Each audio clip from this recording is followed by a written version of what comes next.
Через призму развития торговли необходимо рассматривать и вопрос подготовки основных направлений цифровой повестки Евразес. Цифровая экономика – это актуальный вопрос развития наших государств. По оценкам экспертов, к 2025 году от 40 до 50% ВВП в наиболее развитых странах будут создаваться в рамках цифровой экономики.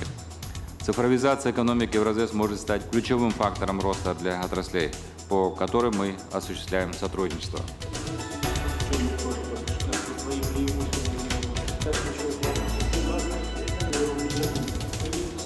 Мы договорились о том, что следующее заседание Евразийского межправсовета мы проведем 14 августа в Астане.